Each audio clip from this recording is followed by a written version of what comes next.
Hi, good evening, Mr. Pavan. Good evening, sir. All of you, good evening to all students, parents, and teachers. Good evening, sir. We welcome you. Good evening.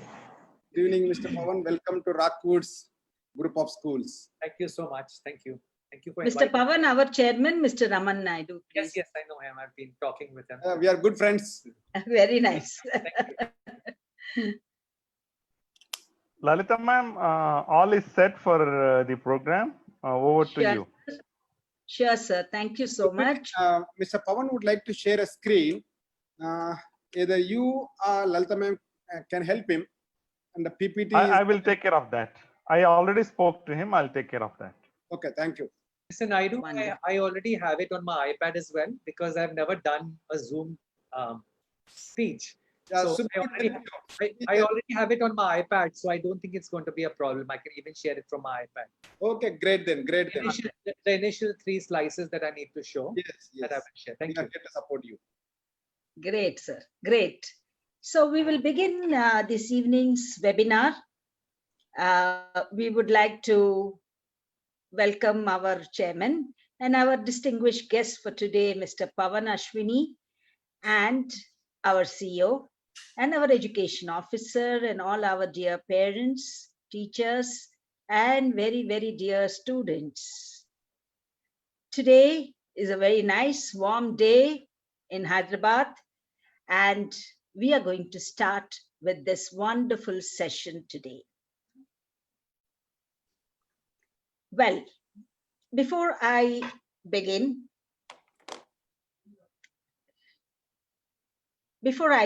I would just like to brief you all a little about what mandala means. Well, to begin with, life is a journey between our birth until we reach our heavenly abode. Now, it's what one does between this is what constitutes one's life. And there are various ways of connecting with the Supreme, be it reading of the scriptures, prayers, or art. And one such art form is the mandala art. Mandala comes from the Sanskrit word, which means a circle. From the Buddhist perspective, manda represents a palace, which is external, while la represents the hidden presence, the shunya, the atma, the consciousness, or the soul. It's a geometric representation comprising of shapes like circles and squares. These shapes take you towards the center, but its essential nature lies in its being concentric. So usually the center of the mandala is represented by a circle, which we believe has no beginning and no end. It is eternal and complete by itself. And we need to know more about mandala art. And for this, we have our wonderful resource person for today, Mr. Pavan Ashwini, who is a mandala artist living in Mumbai. He creates pieces based on intuition and understanding. For him, mandala is a personal journey into the self. He has been teaching mandala self-transformation workshops in Mumbai and overseas since 2014. When he looks at a mandala, he perceives its outside as the relative reality, the life we live daily, connecting with a bridge to the reality of the absolute, the spirit or the soul, which lies at the center of it all. So as a mandala artist, he sees individual consciousness evolving through the interplay of shapes and colors in accordance to one's life's journey. Now, these visual elements thus help achieve clarity and harmony, guiding one towards an individual cosmic journey. His aim is to create mandalas sprang from the desire to energize, create, and intent to help a mandala seeker to create a mandala specific to them individually. This will help them in making their own journey of evolution. So, making mandala art is both healing as well as transformative. We welcome you, Pavan Ashwini sir, to our webinar. And we also have with us our chairman, who is himself a great speaker and a person who works a lot on self-transformation. He has tremendous values, which is both for self, for his family, for his kith and kin, and for all the people working with him. And welcome you, sir. And we also have our CEO, Mr. Subramaniam, a tech wizard, a very cool person, but a person who works right from the grassroots, leaving no stone unturned until the goal is achieved. We also have amongst our August gathering, whether it's virtual or otherwise too, it's a virtual right now. We have Mr. R.K. Singh, fondly known as R.K. He's the education officer for Rankers and for Akruti. And we welcome you too, sir. And a warm welcome to all our parents and students who are here with us to seek more and learn more about self-transformation and mandala art. Over to you, Pavan sir. Hello, everyone. Am I clear? Yes, sir, absolutely. So, hello, everybody, and it's a pleasure for me to be here and take this session. It's my first Zoom session because I'm one of those people who does a lot of physical workshop work. So I never went onto an online training platform because I feel it's too sacred for me to be able to impart a one-on-one online, though it's a wonderful platform so I can reach all you people. But I'm still not too sure if that is the way I would want to conduct my workshops. But I would love to speak and share my minimal understanding of what I do and what my students do. So I'm going to start with a little bit about who I am. I primarily work as a clothier and as a hairdresser.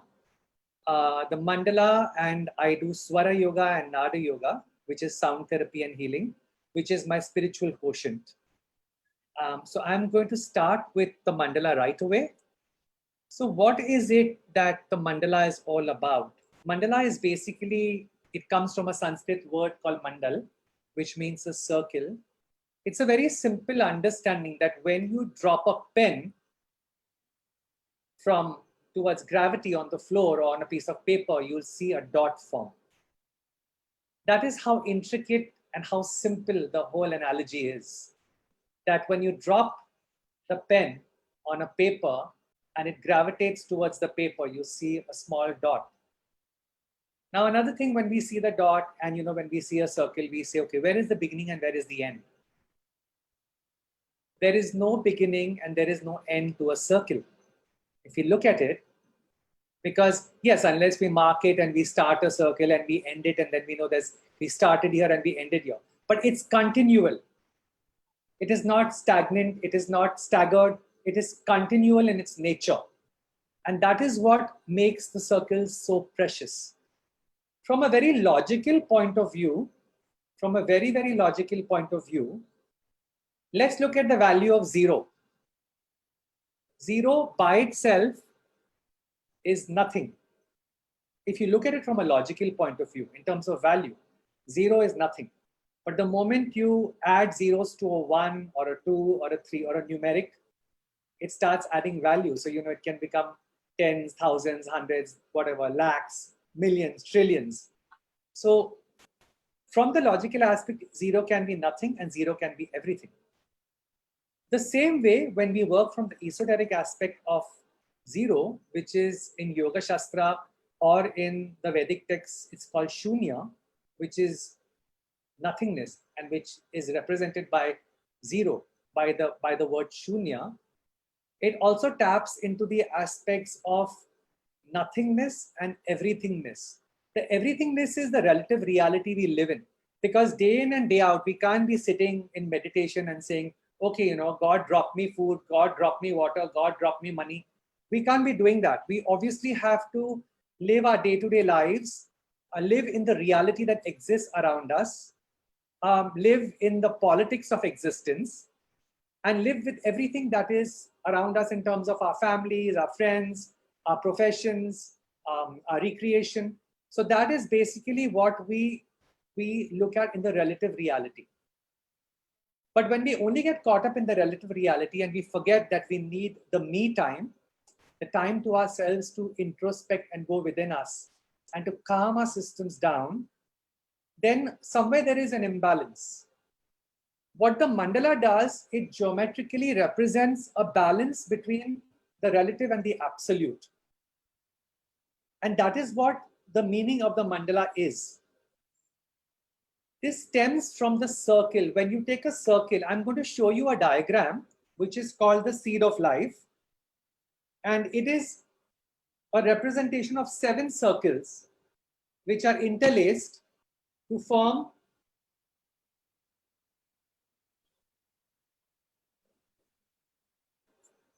this is interlaced to form the seed of life. When you see something like that, these are just basically 7 circles which have been interlaced. Okay? These can keep on multiplying. The moment we multiply it, it becomes the flower of life. And this can keep on multiplying and multiplying and multiplying and multiplying. Okay, to infinity. When you join the nodes between these circles, you will realize that a lot of shapes emerge.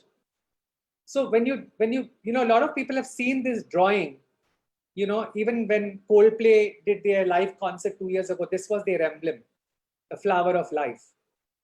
And when you join the nodes differently, you'll find different shapes emerging.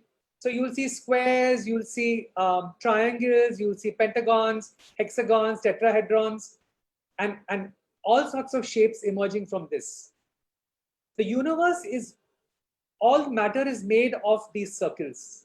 And all the matter that is created in shapes and sizes sits on this grid. And that is why we call this, in modern terms, sacred geometry. That is the concept that has been very prevalent and very alive nowadays in the Western world, more so, when they call it sacred geometry. But if you look at all the ancient artisans and all the ancient, yes? Yeah, sorry to interrupt you, Pawan. Yes. So if you don't mind, you can share the screen so that people can see entire your diagram very closely.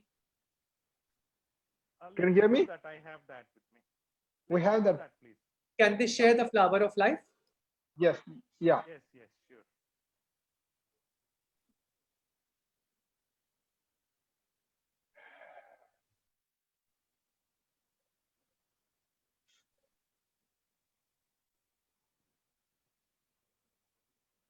Mr. Pravan, is Perfect. This is perfect. Yes. This is clear, Subhi. Yeah, this is good. Thank you. All right. So when everything sits on these circles, all the shapes, you know, you look at a pencil box, you look at a phone, the shape of the phone, you look at, you know, your garbage bin, you look at an eraser, you look at, you know, simple thing like dal, a whole dal is circular. So you see different shapes all over the universe. And all those shapes emerge from this flower of life, these 7 circles, which are the seed of life. which multiply and magnify to becoming the flower of life and tree of life. So what happens is the current Western world has very categorically and very systematically, called it sacred geometry, which is a wonderful word. But the ancient people already knew about this. If you look at the pyramids in Egypt and in Mexico, you see absolute symmetry. Because when I went to Mexico 2 years ago, I was stunned at such a big image that was created. If you look at the Kailasa temple in Ellora, it is a masterpiece of sacred geometry. When you go there and you look at the motifs and the mandalas and the kind of structuring that the deities have been created with, it is incredible. When you go to Ajanta, you see the same thing. When you and from what I understand of my limited perception is that Tirupati Balaji is also sitting on a Sri Yantra.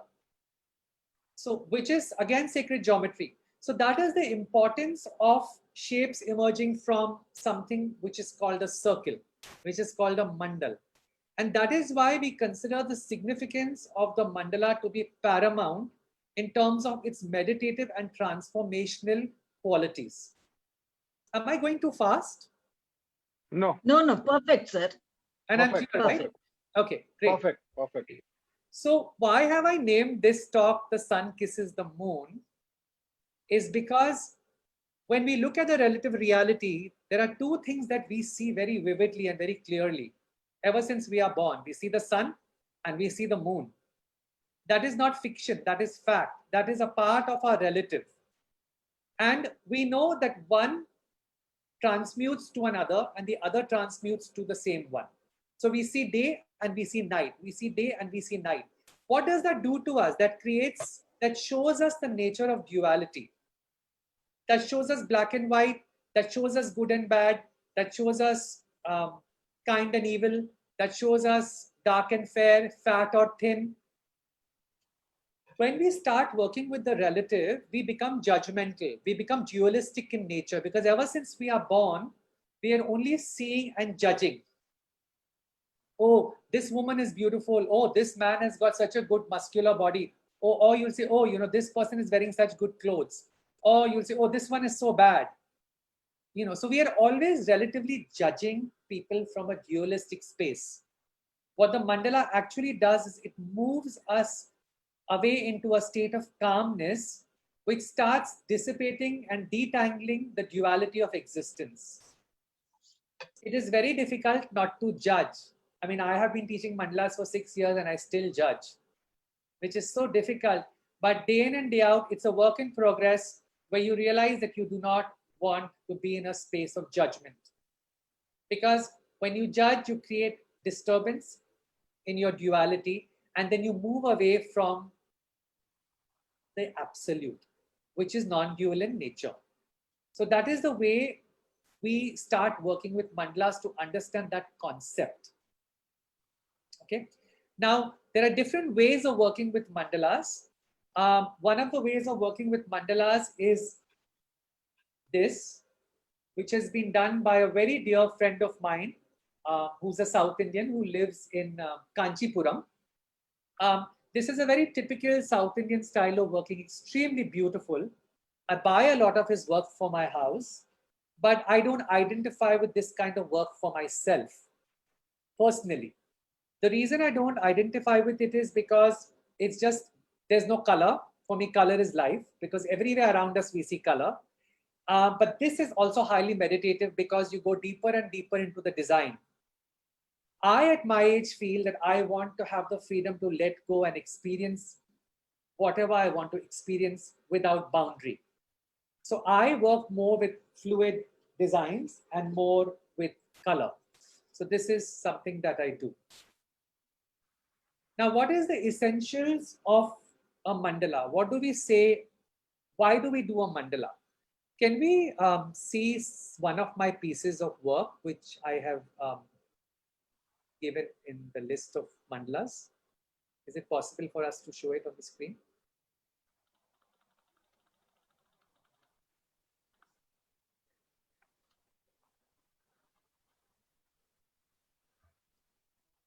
No, something else. Color.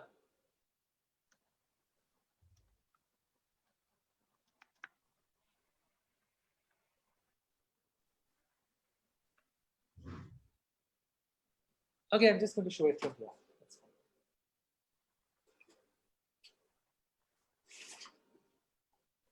So this is a mandala. Wow. Okay. Now, what I'm trying to explain is that we have different levels of consciousness. So we have something called the conscious, which forms 98% of our day-to-day activity. Then we have 98% of consciousness and 2% of subconsciousness. Okay. So then there is a third stage of our existence called the superconsciousness. So the conscious is the relative, which is the external. The subconscious is the middle, and the superconscious becomes the center. Our aim when we do mandala work is to stay more in the subconscious. Because when we stay in the subconscious, we are also accessing 98% of what we don't use in our mind or in our brain. We use only 1 to 2% in our conscious brain. So just think, if you open the doorway between the 1% or 2% to the 98% of the subconscious, we have so much capacity to create so much more. So primarily we work with the outside, which is the relative. It's called the conscious. Then this is the subconscious, which is the 98%, and this is the superconscious.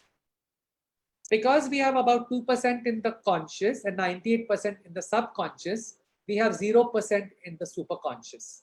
0% is the element of shunya, of nothingness. But because it lays in the center, it is also a part of everything. So that is why the paradox of everything and nothing is very, very valid here. So that is what the philosophy of the mandala is.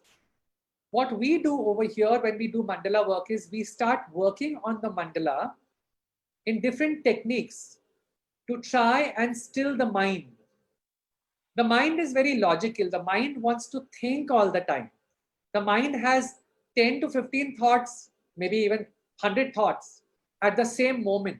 You know that interesting concept we've got of multitasking. What we say is multitasking. So, which is, I guess, good. It works for people. But it is also good to still the mind and work from a space of calm, because you will create more.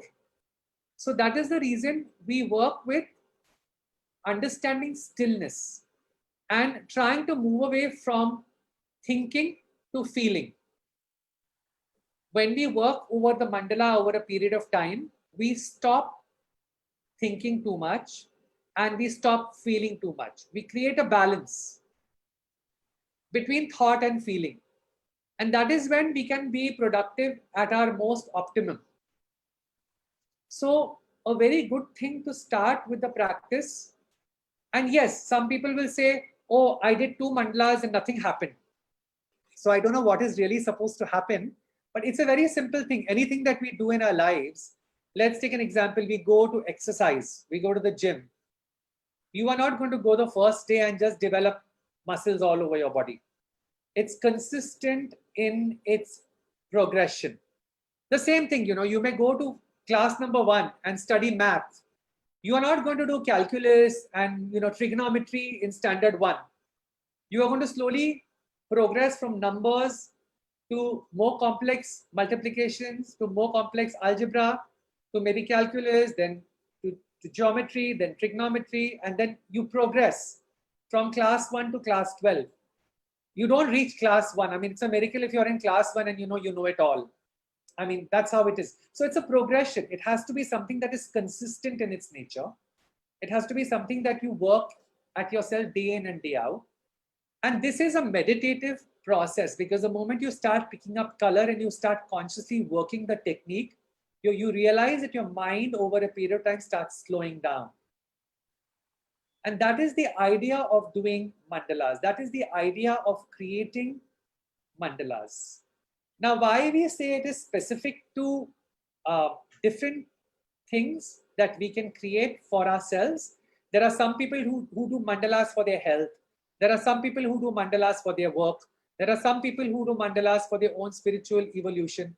There are people who do mandalas for different reasons. When the Buddhists do mandalas, they do it for the aspiration of impermanence. What they do is they create this in colored sand.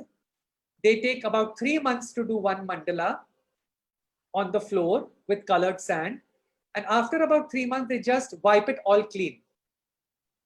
So that shows them the aspect of impermanence, that nothing is permanent, everything is transitory. Hinduism got in yantras, which is an integral part of the core of the mandalas, because in those days, the Rishi Munis and the esoterics who meditated for hours and did a lot of sadhana got all these geometric forms in their consciousness, in the deep recesses of their superconscious and their subconscious. And that is how those shapes and those triangles and forms emerged. You know, a very simple, popular yantra that we see is the Shri Yantra, which everyone sees, you know, in triangles, and everyone says, if you have it, you'll become rich. So that is one of those yantras which is very popular. But we have other yantras like Durga Yantra, Kali Yantra, which were all manifestations of all these Rishi Munis and yogis who created this magical geometry. And a lot of the places in the world, old places, have been built on this geometry.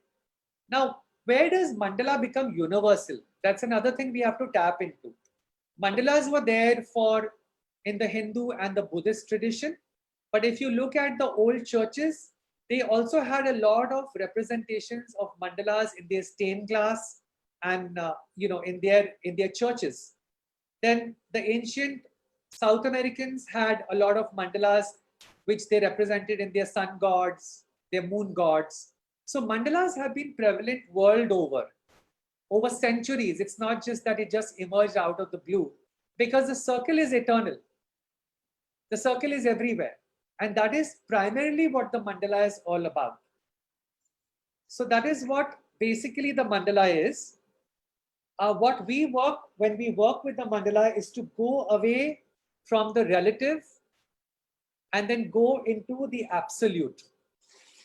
And the ability to jump from the relative to the absolute and from the absolute to the relative, as and when we want to. It's a very simple understanding that when we are angry or when we are stressed and we take a decision, if we ever observe the decision we take when we are angry and we are stressed, the decision usually is not instinctive. It comes from a space of logic because it's anger-based or it's stress-based. The moment you calm down the anger and you breathe and you come into a state of stillness, the decisions we take when we come through a space of calm and stillness is very different from the decision we would take when we are angry and stressed. So the mandala basically creates that element of stillness and calm. And the more we work on this, what we call sacred geometry, the deeper and deeper we go within ourselves to introspect, to evaluate, and to see what needs to shift in our consciousness. At the end of the day, we all human beings have collective consciousness. That is why we see wars, we see joint decisions, we see organizations, because consciousness is collective in nature. But it is our individual consciousness that shapes the collective nature of consciousness.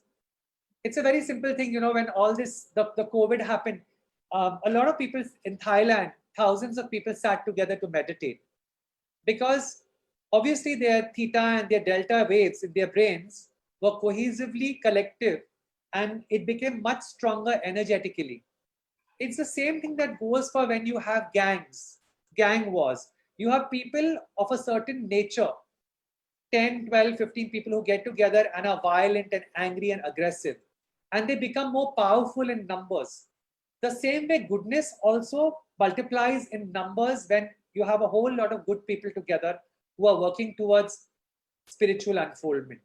So that is the primary purpose of the mandala. That is why the mandala is created and the mandala is done.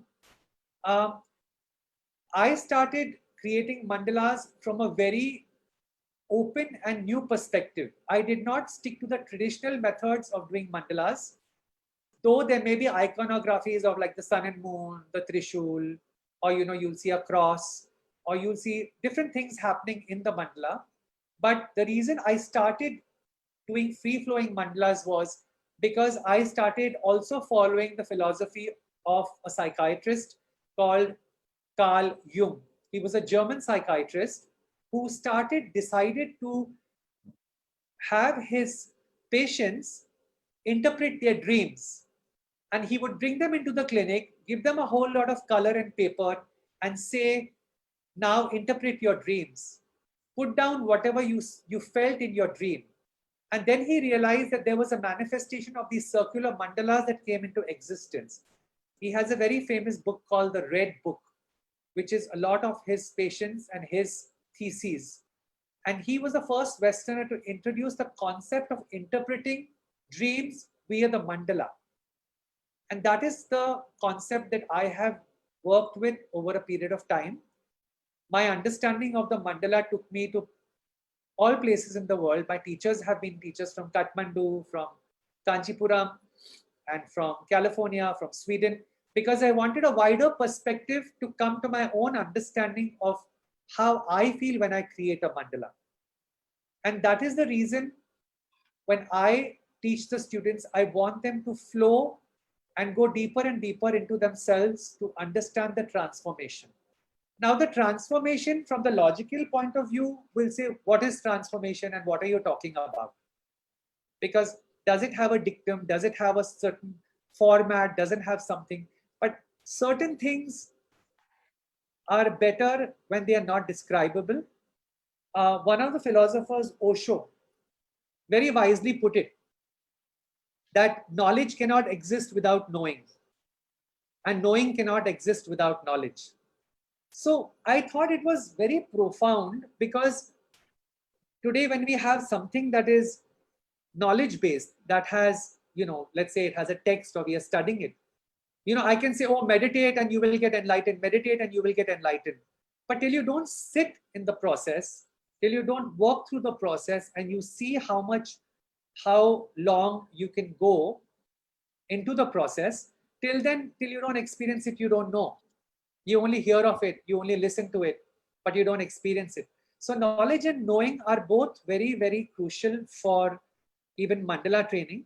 Initially, when we start with the mandala, we start with, I don't usually encourage them to draw, because a lot of people come with a judgment that they're not artists, they don't know how to draw, they don't understand the dynamics of drawing. Will I be able to do it? Will I not be able to? They come with fear, they come with anxiety. So a lot of times we start with the designs that I create, and as time goes by and as they get more and more comfortable with who they are and they realize that each one is an artist, then we start also drawing the mandalas. So this is a basic introduction to the mandala. I am not going to be talking about mandalas from the aspect of Tantra, because that is a very deep and long subject. And the sun and moon also play a very important part in that whole concept. I think this is where I would want to, conclude with the mandala being something that is very important towards transformation.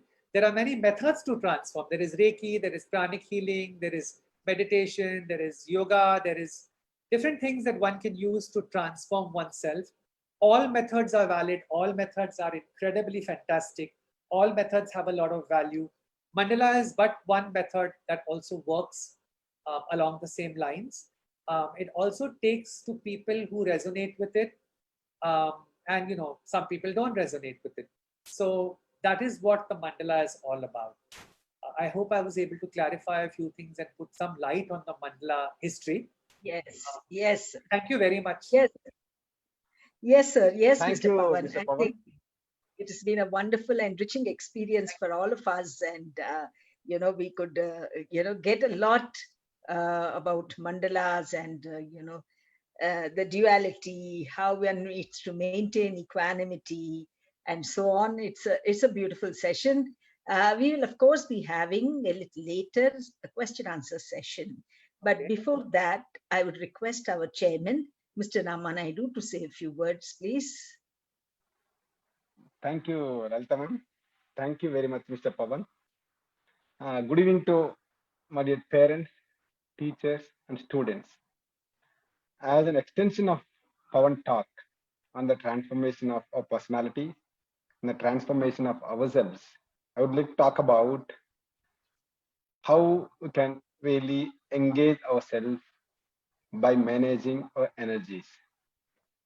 Many of us got habituated to manage time. Now, the new era, new paradigm shift is talking about instead of managing your time, try to manage your energy so that you can transform yourself from low energy, low emotion to high energetic, high emotional, and other areas of life.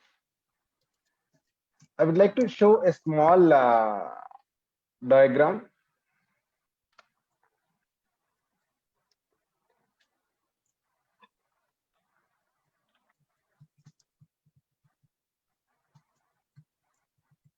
Okay, my students are really energetic. They are engaging themselves with annotation. When you see this, to be, let Can me. you kindly click on Yes, I'll disable annotation. Yes, disable annotation? yes. They started creating. Children, now you engage yourself. Yeah, the power of full engagement. There is a great paradigm shift in engaging our children. Previously, we used to teach our children how to manage their time. From morning 5 a.m. to night 10 a.m., we used to give schedules, ask them to do this work, or preparation, or playing, all those things. Now, maybe we should give the tips to them how to manage their energies. We have total 4 kind of energies. The first energy is the physical energy. Second energy is your emotional energy. Third is mental energy. The fourth is spiritual energy. These 4 energies are very much important to perform best in the life of anyone's life, whether the success or failure. If you ask your children to continue to learn without having any break, you may think that child may perform best. Those are the days, gone back days. Marathons are appreciated. Now, sprints are appreciated. You allow your child to engage in academics for 25 to 30 minutes, give them 10 to 15 minutes of break, either to watch TV or play with their siblings or play with you or drink some water or take some rest. So we used to think that downtime is wasted time. Now downtime is a productive time. You can bounce back. You can expect high productivity after taking rest for 10 to 15 minutes. That is the reason we have been giving 10 minutes break between every period. So that is basically a downtime. We are trying to give enough cushion to our children and teachers to engage effectively in the next period.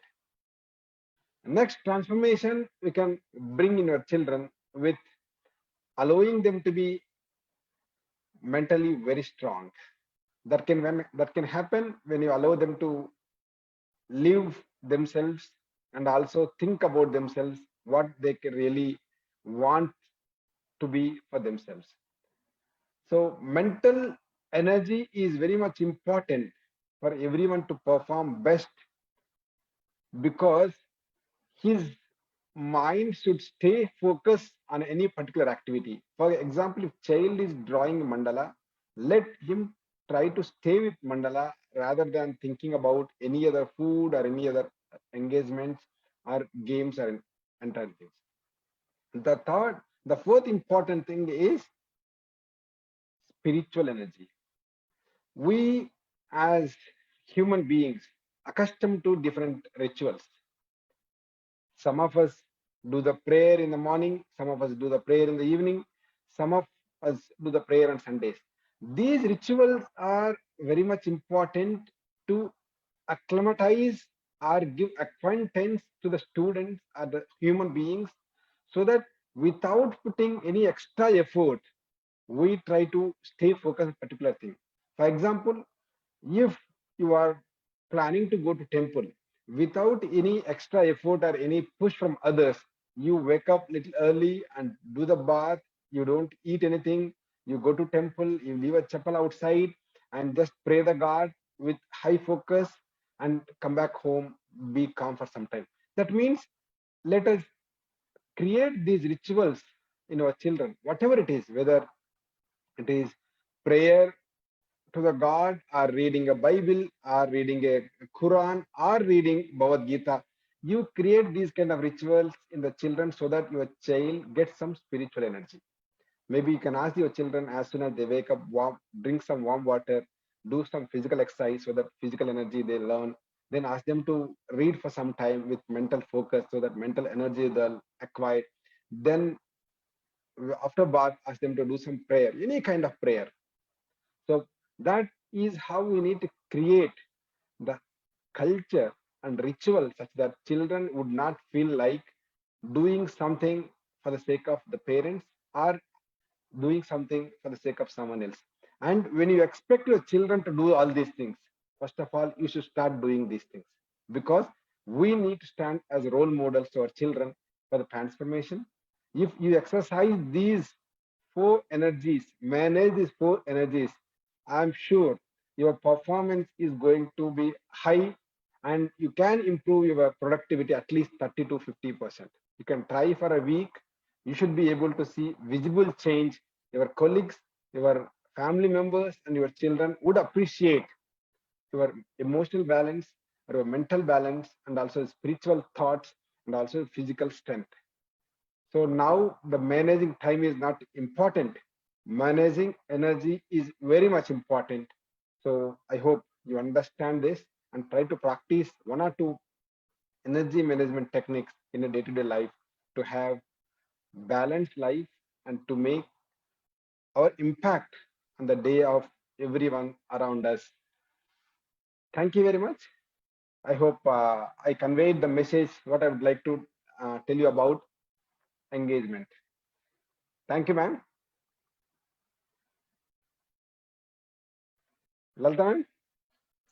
Thank you very much, sir. Thank you. And I think it's a wonderful thought, that one needs to manage energy. And this particularly holds good for all the young people, because they are a bundle of energy. And it is how we manage, how we constructively engage them is what matters most, whether it is back at home or in school or anywhere. So for that, actually we have very nicely introduced a read along app, which I'm sure you will find that, see, this is the way in which, because children are anyway looking into technology, looking into things, but how do they, because reading helps in a lot of things.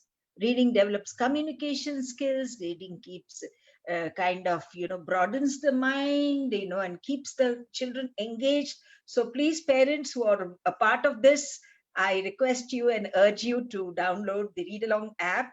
And I know the parents who have got the iOS or the iPhones, which even I have, we are a little handicapped, but we will try and find, and we will give you some concrete solution for that as well.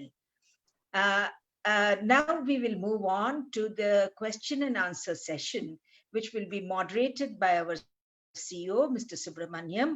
Over to you, sir. Very much, ma'am.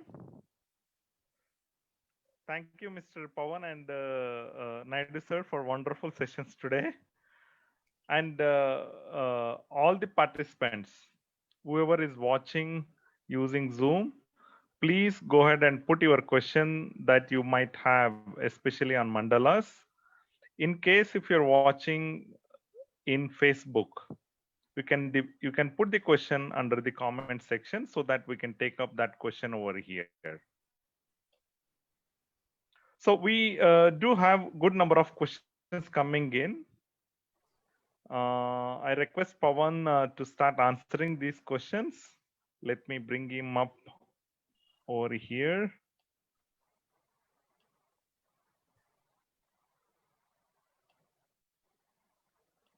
So Mr. Pawan, first question is, parent is very much thankful for taking this kind of valuable session. How to introduce this to small kids? Because we wanted to experience it, and it seems to be very nice one to explore it.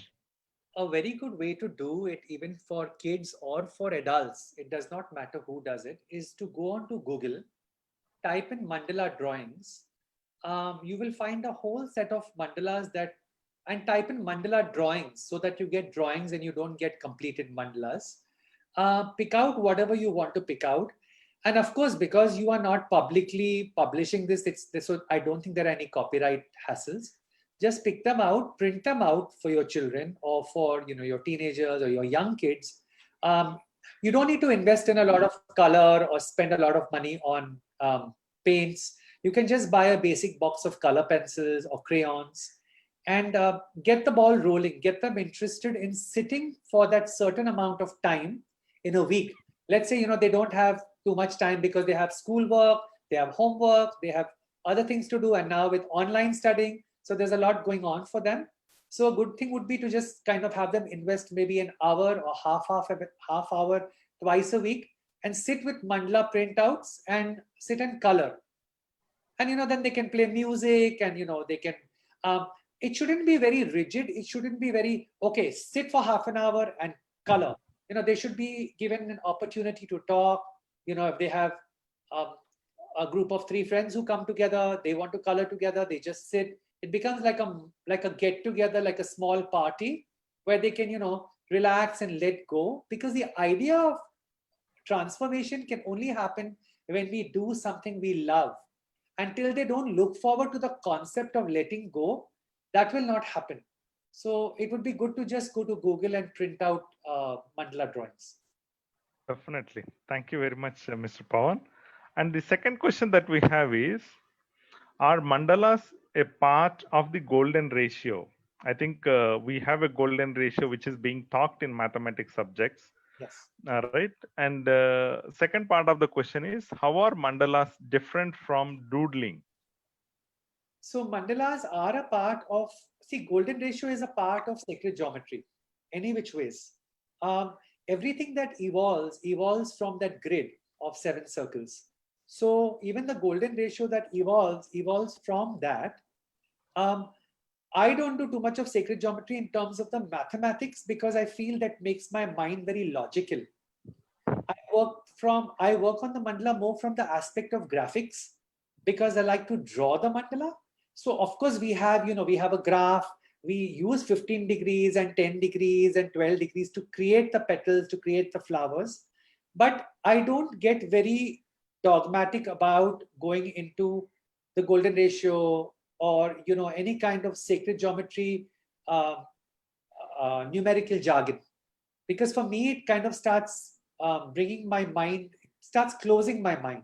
I want to be more expansive in my whole understanding. That's why even though I love the way my friends do mandalas with a pen and paper, just black pen, I somehow need the color because I feel color releases a lot of other things that probably a pen would not for me. But that's my personal take. How is it different from doodling? Doodling, I think, is also very, very cathartic, but it is a little more random in its dynamics. So a lot of people use the word Zentangle, Zen doodles. These are all new terms that have come in. It's a simple thing like how yoga was called either Ashtanga, Vinyasa, or Hatha. Now it's called Yin Yoga, then there is Yang Yoga, then there is some other yoga. So it's just that when things progress and more people become aware, then everybody starts having newer names. So doodling is a little more fluid than the structure of creating mandalas. All right. I hope I've answered that. Yes, I think wonderful. Yes. Lalita Yes. ma'am, did you get the answer? Yes, I did. I did. I was the one who asked this question. Oh, that I did see that. Yes. Yes. And there is one question this is from Sai Saran, is from grade 8. Is there a certain way to make a mandala? The easiest way to make a mandala is to, take a compass and take a ruler, and the circle is 360 degrees. Just bifurcate it into how many ever parts you want. So, at the increments of 10 degrees or 15 degrees or 25 degrees or whatever, whichever kind of, divides evenly with a 360 degree. And then start, making circles in circles and start creating the mandala. I think he would have a very good idea if he went onto YouTube and saw a tutorial on how to draw basic mandala. I think it's nice to start basic and small, not very complicated. And I think that would be my advice to him, to just go into, because now they are so digitally savvy and they are such brilliant kids that, for them to do all this is far easier than for a 54-year-old to do, because, I didn't even see a computer till I was 32. So it's different. Yes. All right. Great. And the next question is, this is from a child, grade 6 child, Jignasa. Are there any specific mandalas which can be used for children, something like that?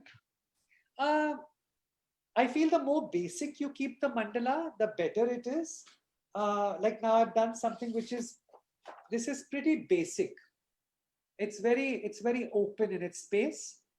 So it's always nice to work with a simpler design. So when they go on to say Google Drawings, and of course these are drawn by me, but if he goes on to they go on to Google Designs, they pick up the simpler ones and they start working with the simpler ones. Even when they want to draw, they go on to YouTube and say how to draw a simple mandala. That will kind of help them progress into their journey in a very different way. You don't want to start with something very complex, get very frustrated, and then just throw it in the garbage, because that's what can also happen.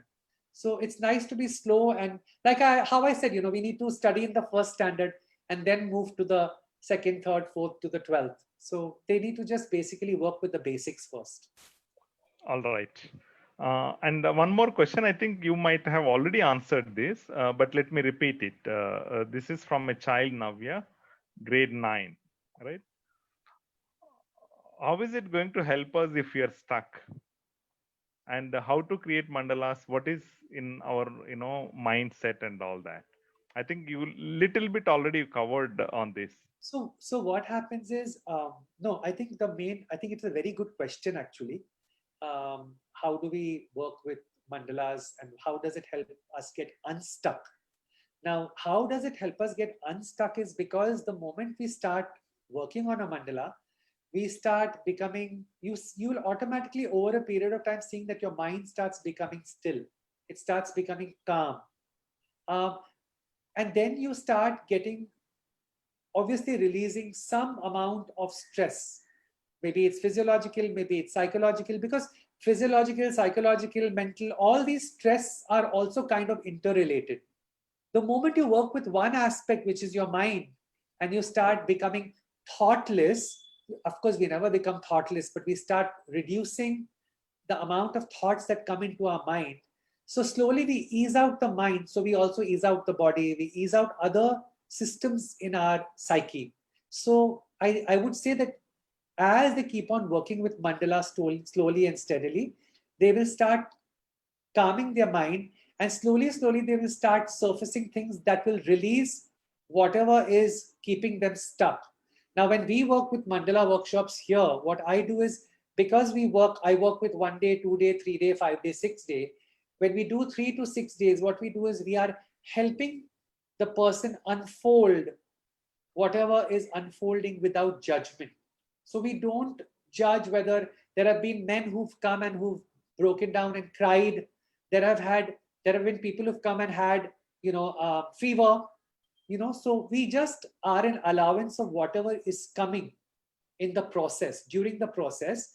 And then we kind of start, like I said, like Jung does, he ends up interpreting mandalas. So we also do sessions where all of our students and me sit together and we interpret mandalas. So that helps each one collectively to help each other to unfold and get unstuck. So that is the idea. Thank you very much. And this question is from a teacher. Her name is Monica. Are there any rules to create our own mandalas? If you're doing traditional mandalas, then there are certain rules. Like, if you do like a Thangka, which is, the Buddhist kind of scriptures, or, you're doing a Buddha according to the classic way, then they have proportion. If you're working like I work, where I work with total freedom and allowance and gratitude for whatever comes in my space, then there are no rules. Like now, if you look at this, this is a very fluid mandala. And then this is the mandala which I created now for my mandala kids during the COVID times. Now, this is a very fluid mandala. So there are no rules. I don't like to create or cultivate rules when I'm creating, because I feel the mind itself is so divine that we don't need to curb it. Technically, if you look at this mandala, usually when I drew it on my desktop, I had drawn the entire mandala. Usually, because I'm traditional and I'm a little bit a purist, I don't tend to cut the mandalas in half or in quarter. But here, so I technically drew the whole mandala on my screen, and then I got creative. I took my creative liberty and took it off from this side. But I actually did draw the full mandala. So again, it's a very individual journey. Some people do half mandalas, some people place it up, some people place it down. It's every artist on their journey of whatever they want to create. So I personally don't think there's any rule to a mandala. Great. The next question that we have is, do I need to be an artistic in order to create a mandala? There are two ways of answering this. The first answer is absolutely not. Absolutely not. And the second answer is, you are making the biggest mistake of your life if you think you're not an artist. Each one of us is an artist. Each one of us has this special gift. We see color every day. We live with color. We are born in color. How is it possible that you can't create? My father is colorblind. I think even if I put him to doing mandalas, he would probably see orange as yellow or blue as green. It doesn't matter. But he would still see color. So nobody who thinks they doubt their artistry is without question something that you can create and do. I think nobody cannot do not anything they choose to do. So everybody can do the mandala. I don't think there is any restriction. Very, very, very well said, sir. Thank you. The next question that we have is there any classification in mandala, like categories, something like that? You can work with categories in the sense, it depends on what kind of mandalas you want to do. If you are one of those people who's very dharma based and you do a lot of classical mandalas, which are like the Hindu mandalas, which have yantra based, then, you will work with angles, you will work with proportion, you will work with, say, Durga yantra, which is, a few triangles, and the Shri yantra, or, the Kali yantra. So those are very traditional and they are rooted in a certain way. So those will follow a certain guideline. I personally don't, because I believe that, gods are there to bless us. So my intent and my heart is pure. So I don't really worry about all those things. But traditionally, yes, if you do Buddhist Thangkas or Buddhist mandalas, then there are certain guidelines that you can follow. They are not written in stone, but those are the guidelines that you follow to create traditional mandalas. Otherwise, I don't think there are any rules. All right. Great. And one more question from one of the child is, what will I get from engaging with mandala work, and how to meditate with mandala? I thought maybe these are two related questions. They're lovely questions. What would they get from mandala work, you said? What will I get by engaging with mandala work? It's a wonderful question. What you can get is, you will realize as you go along coloring the mandala, you will realize that your mind is becoming calm. You will realize that when you go to school, your stress levels will be different. You will realize when you pick up a book that you've thought was difficult to study, because your mind has reached such a state of calmness, and because you know that you are able to assimilate and accumulate more in your mind, you've created space in your mind. You will also enjoy studying more. So there are a lot of benefits from a student perspective. I would think it would open up their mind, it would calm their mind, it would de-stress them. It would, nowadays I feel with so much of exposure in digital media, students lead far more challenging lives than we led. You know, we went to a playground and played in the mud, and that made us happy. Today they want to be on their iPad, or they want to watch some complicated, war game, So I think it's a very good way for them to also de-stress from peer pressure and the social pressures of existence. So that would be a good thing to do. What was the second question? Second question is how to meditate with mandala. Yes. So when you start working with mandalas, we do a lot of energizing techniques over here when we work with mandalas. A very easy thing would be to do if you have any kind of mantra, or like even something as simple as Om. You can, when you keep on painting, you can gently still your mind and tell yourself to relax, and you can keep on saying Om, Om. You can have repetitive Om, or if you're a Christian, you can have some, I guess they have different, prayers or something that they can recite, or I guess it's universal religion wise. So they could ease their mind by doing a mantra, and also they could also relax their breathing. When they paint, they would be better off watching their breath and being very relaxed when they are painting. So that would take them into a very nice meditative state. Today, to tell a 10 and 12 and 14-year-old child to sit in silence, observe the tip of your nose, observe your breath, may be very difficult, with their kind of energy levels, because they are highly energetic. So a good way would be to take the mandala and breathe very gently and patiently, so they're not wasting time, which they feel they would be wasting otherwise. And plus, they're also becoming meditative and calm in nature. Yeah, Pawan, Subbi, I would like to add a point to this question. See, how to meditate when you're drawing mandala is when you're drawing mandala with your mindfulness, right?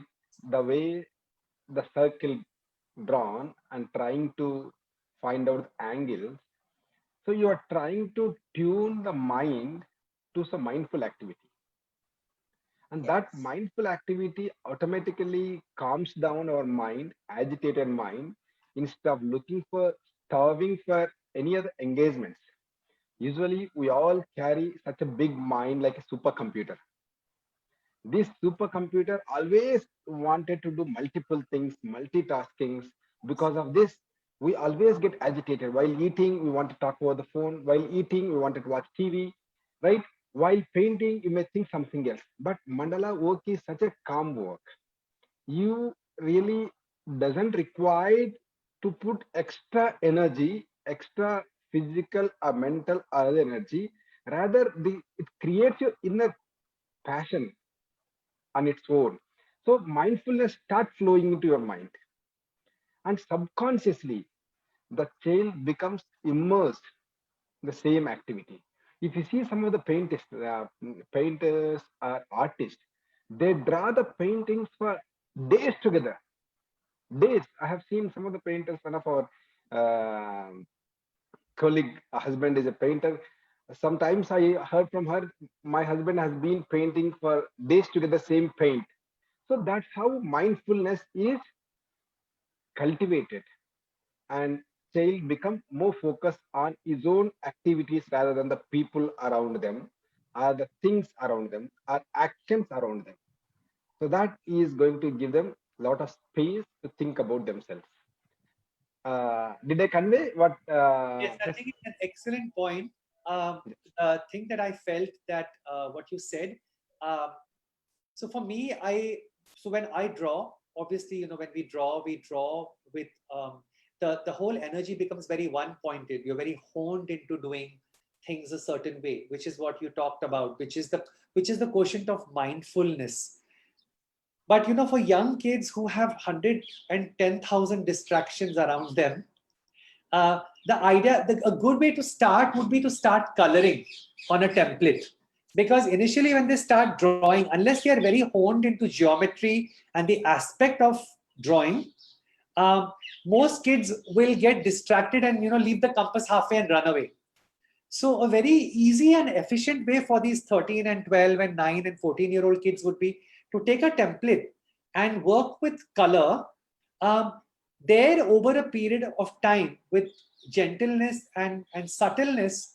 The element of mindfulness will start creeping in, because it will be something that is visual and it is something that they will enjoy.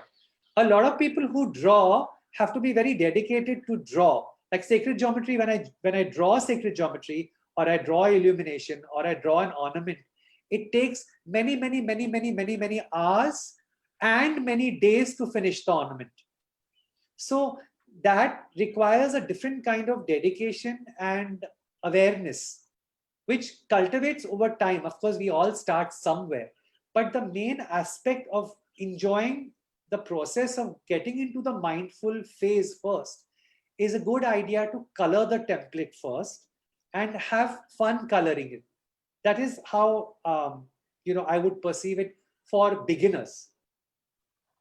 Great. Lalita ma'am, I think we have few more questions. Would it be possible to take it forward, or? I think, sir, we can take a couple of questions more before we wind up. All right. The next question that we have is, if we are doing mandalas daily, do we see any progression on day-to-day basis?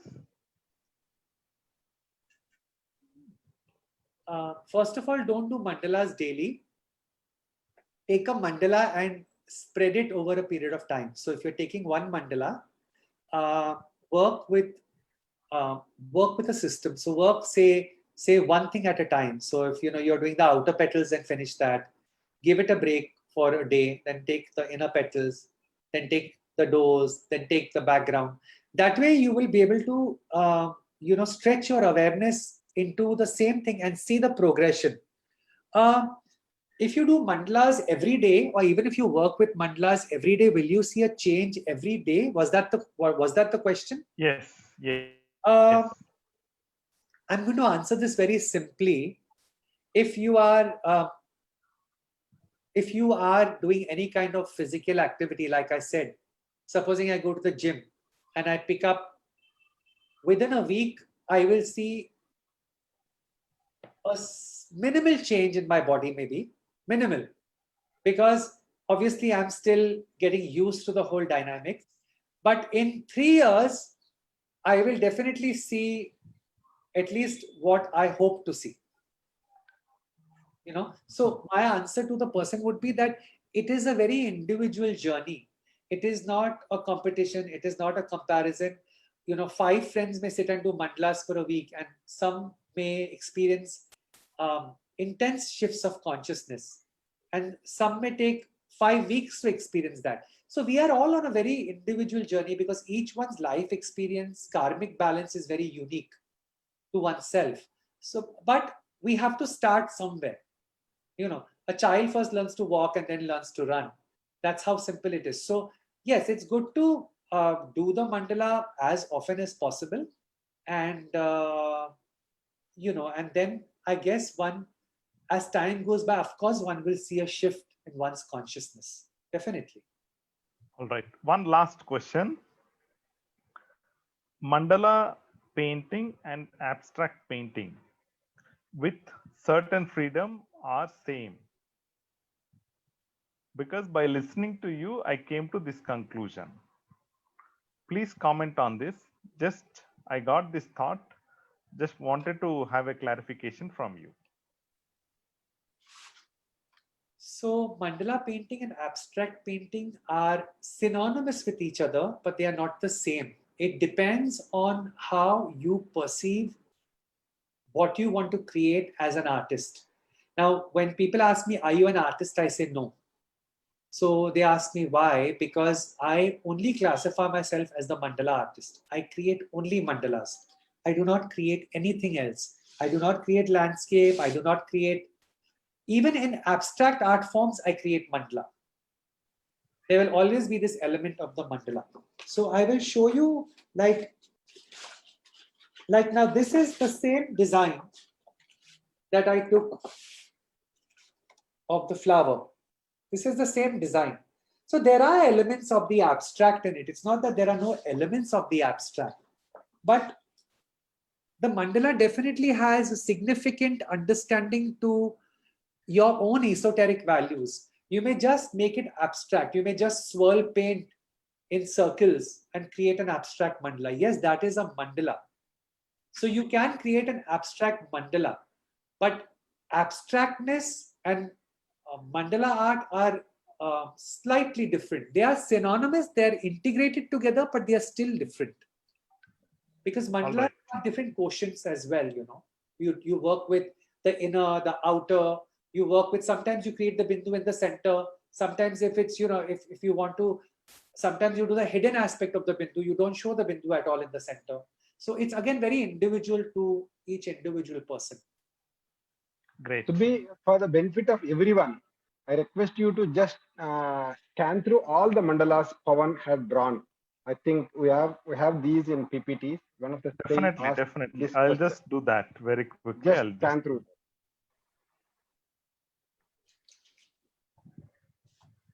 So while you are sharing, I would like to answer previous question. One child asked about progress through mandalas. Yeah, go ahead. I don't want to distract observing mandalas. Carry on. Now this is an abstract mandala, and this is the element of air. So I had done a series of 5 mandalas which had the element of air, water, earth. So this is one of those mandalas which is abstract in nature. It's done on wood. Yes, This is earth.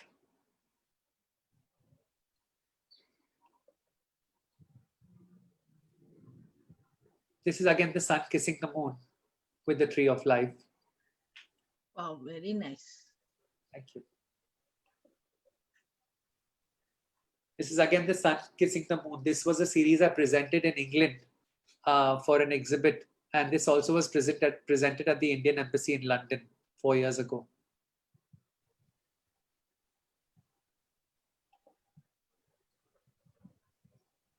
Same series.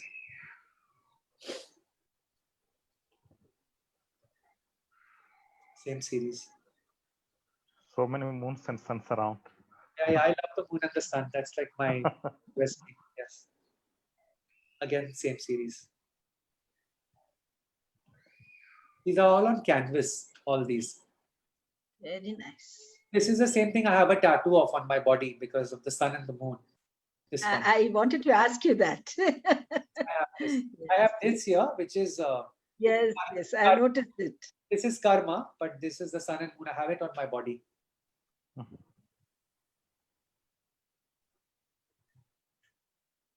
Again, same series. Now, these are abstract. So, you know, one would say, where is the center? But that's the discretion of the artist. Again, this is more towards a traditional mandala type. Awesome.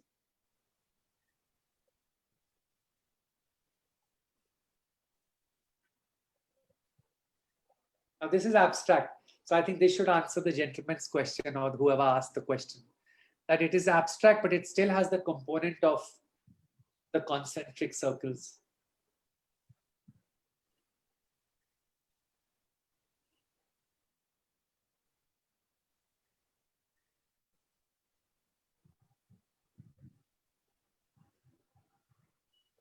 Again, an abstract mandala.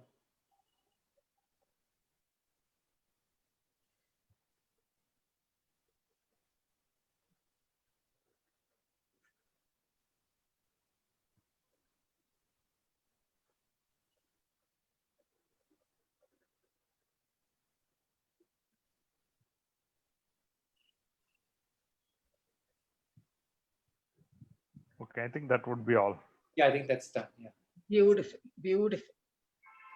Beautiful, Pawan. Thank you.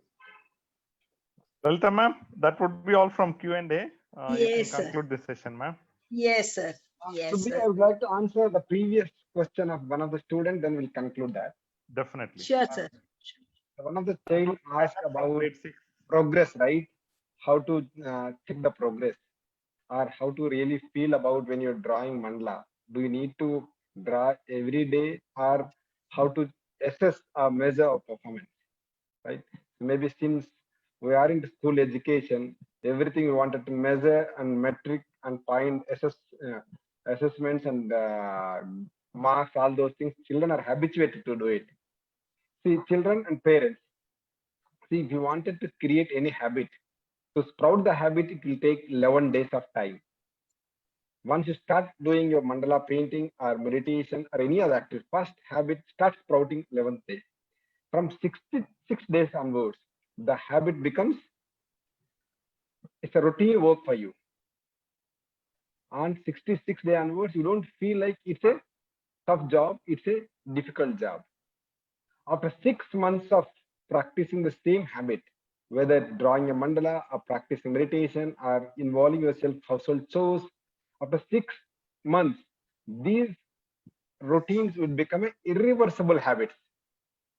Something like after 6 months of practice, if you are younger kid, practice 6 months brushing the teeth, 6th month onwards, he cannot eat or he cannot drink anything without doing the brush.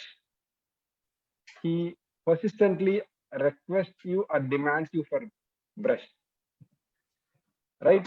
So any habit, you need to cultivate progression day by day, so that you should be able to see visible change, and your mindfulness or your energies of physical or spiritual or mental or emotional, these things would be changed based on these number of days. Thank you, Subbi and Lalita ma'am, and also Yes, sir. Pawan. Yes, sir. Thank you for sharing this, Dr. Naidu. That was good. Thank you for this. Thank you. Thank you. Thank you. Thank you. Thank you very much, Mr. Pawan. I think it has been a highly enriching experience. And Naidu sir, for, kind of explaining everything very, very clearly and, bringing in the perspective of how, students can relate to it too. Well, for all of us, there is an artistic streak in each one of us. And how we bring it up is left to us. And, when we look at the duality of things, children, even, those of you who are drawing your Venn diagrams, you are always seeing that there is commonality in certain aspects of of life, as it is with everything else. Thank you very much. And children, don't forget to practice. To begin with, like Pawan sir suggested, download the figures and start coloring. And over a period of time, you can learn how to draw it too. But I will promise you that when the school reopens physically, I will have a proper training for you in mandala art. And that's a promise from me. The Pawan, maybe Pawan would come to Hyderabad and spend some moment of time and teach our Yes, children yes. and teachers. That would be Yes. lovely. Thank you, Pawan. My pleasure. Yes. Thank you. And thank you all so much for the wonderful session. Thank you, Pawan sir. Thank you, Naidu sir and Subbi sir, and RK sir, and all the dear parents and students. And I'm so amazed at the wonderful questions my students have been asking.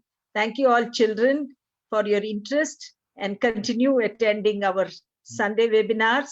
If any of your friends are not attending, please motivate them to do so. Thank you and have a wonderful Sunday evening ahead. Thank you. Bye. Bye bye.